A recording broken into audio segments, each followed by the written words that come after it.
Bonjour, pour cette nouvelle émission Il était une fois un livre, nous vous proposons une sélection de livres qui parlent de Noël, des livres que l'on peut offrir à Noël ou qui nous plongent dans une ambiance de fête, parfois un peu décalée. En premier lieu, je vous présente donc les incontournables des fêtes de Noël, ce sont les Feel Good Book. C'est quoi un Feel Good Book? C'est un livre qui fait du bien, un livre qui se lit facilement, un livre qui parle de choses légères, les livres sont souvent très bien écrits, contrairement à ce qu'on peut penser, et il y a en ces périodes une très belle sélection, donc souvent édités chez Hugo Poche ou Harper & Collins.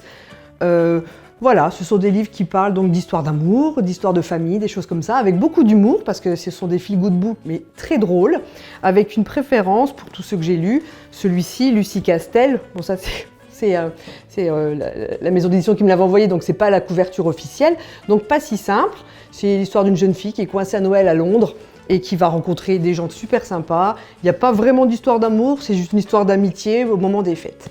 Donc voilà, donc vous avez toutes des sélections comme ça que vous pouvez trouver sur les sites des libraires indépendants sur Noël, avec des petits clins d'œil aux classiques, Noël et préjugés, ou bien des titres un peu plus drôles comme Joyeux Noël, Laisse-moi tranquille, ou Comment j'ai boycotté Noël et survécu à l'Alaska. Donc voilà, je pense que pour les amateurs de films de Noël, de choses légères en ces périodes pas forcément faciles, ça peut être très sympa.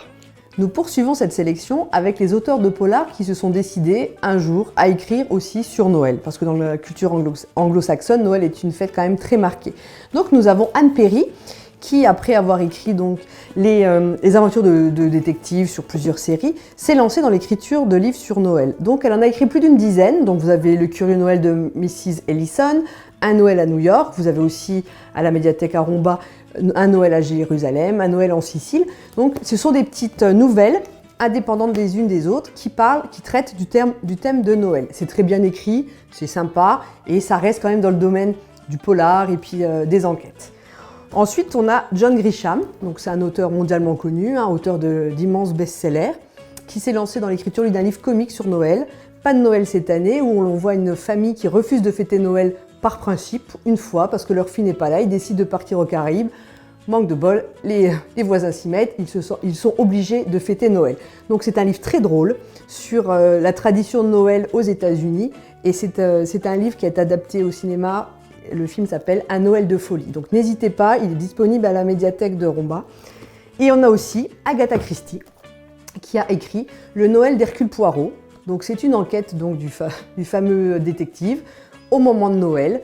Et c'est une intrigue vraiment très bien ficelée comme tous les Agatha Christie.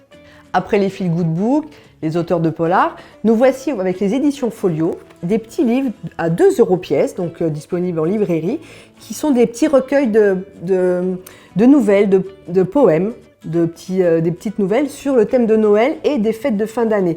Donc on peut rencontrer des contes de Noël de Pirandello, Andersen, Maupassant, Truman Capote, Sylvain Tesson. Et tout ça pour le modique somme de 2 €. Donc ça peut être un petit cadeau sympa. Donc on a C'est la fête, Bonne année, Joyeux Noël et Au pied du sapin. Ensuite, nous retrouvons des auteurs que l'on ne pensait pas attendre dans une telle sélection. Donc nous avons Dickens. Dickens et ses contes de Noël. Il y a le fameux chant de Noël que tout le monde connaît, avec Scrooge et puis les différents Noëls, donc du temps passé, du temps présent, du temps futur, et d'autres contes de Noël, le carillon, le grillon du foyer, la bataille de la vie, l'homme hanté et le marché du fantôme. C'est du Dickens, c'est magnifique, c'est très bien écrit. Ça, c'est pour les amateurs vraiment de littérature un peu plus classique, mais c'est juste fabuleux à lire. Je vous le conseille vivement pour les amateurs en la matière. Ensuite, on a Somerset Maugham, qui lui nous a écrit un livre, donc Vacances de Noël, qui se passe au moment de Noël, à Paris, mais c'est pas un conte de Noël du tout, c'est une histoire de 2 personnes qui se rencontrent, qui vont apprendre à se connaître, se créer des liens d'amitié, leurs vies vont en être chamboulées, et voilà, c'est un livre donc, qui s'appelle Vacances de Noël de Somerset Maugham. Et ensuite, Colette, donc Colette qui a écrit aussi Cadeaux de Noël, et c'est un petit livre qui regroupe tous des articles qu'elle a écrits, qu'elle a écrit au fur et à mesure dans des journaux qu'elle a publiés. Ce sont des toutes petites nouvelles, des formes d'articles où elle explique ce qu'est Noël pour elle, ses souvenirs familiaux, le contexte historique de l'époque. C'est très intéressant à lire et aussi, forcément, comme les 2 précédents, très très bien écrit. Et nous terminons cette sélection de Noël par mes 3 gros coups de cœur.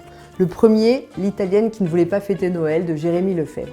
Francesca est une Italienne qui étudie en France et suite à une discussion philosophique un soir avec deux amis à elle leur dit une Sicilienne peut très bien ne pas fêter Noël.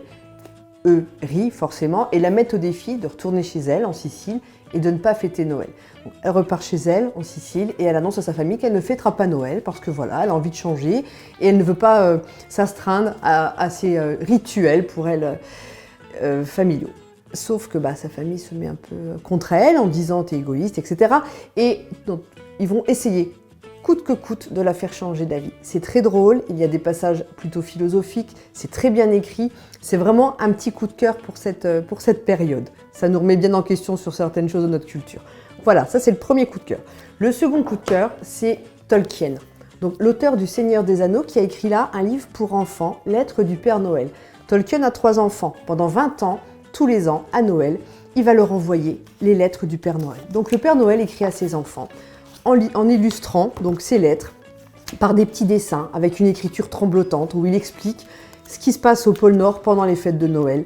Il explique sa collaboration avec l'ours polaire qui de temps en temps prend la plume à la place du Père Noël qui est parti aider les lutins ou vérifier certaines choses. Et chaque page est illustrée avec un dessin de Tolkien. Quand on connaît la passion de Tolkien pour les illustrations, pour les fans du Seigneur des Anneaux, vous comprendrez que ce livre est vraiment un petit bijou. Il a même créé un alphabet des lutins, donc c'est vraiment intéressant. Et c'est théoriquement un livre pour les enfants, mais je le conseille aussi aux adultes parce que c'est vraiment une petite pépite féerique en ces périodes de fin d'année. Et le gros coup de cœur, donc c'est Selma Lagerlöf, le livre de Noël. Selma Lagerlöf est la première femme à avoir eu le prix Nobel de littérature en 1909. Elle est l'auteure du très célèbre Le voyage de Nils Holgersson à travers la Suède. Et là, elle nous offre une petite merveille, donc des petites nouvelles sur Noël. Comme elle est très croyante, il y a beaucoup de nouvelles un peu mystiques, très axées sur la religion, mais elle écrit tellement bien que même si on ne croit pas ou on n'a pas envie d'y croire, on se laisse prendre par l'écriture. Et la première nouvelle est juste troublante de vérité. C'est l'histoire d'une petite fille qui a envie d'être indépendante, qui aime lire et qui se veut offrir à Noël des nécessaires de couture parce qu'elle n'aime pas coudre et que ses parents estiment qu'une fille à cette époque doit savoir coudre. Et son dernier cadeau est un livre. Forcément, ce sera son meilleur cadeau. Et bon, je ne vais pas vous spoiler la fin de la nouvelle, mais c'est vraiment à découvrir de toute urgence. C'est un livre que je vais certainement offrir plusieurs fois à Noël. Et entre chaque nouvelle, il y a des dessins, des lithographies, voilà, qui représentent les coutumes suédoises. Donc voilà, on a des choses comme ça. On a aussi une magnifique lithographie de Sainte-Lucie, qui se fête le 13 décembre. Donc c'est un livre à déguster avant les fêtes de Noël, après, pendant. Mais c'est un livre magnifique, je vous le conseille vivement. Il est disponible à la médiathèque de Romba.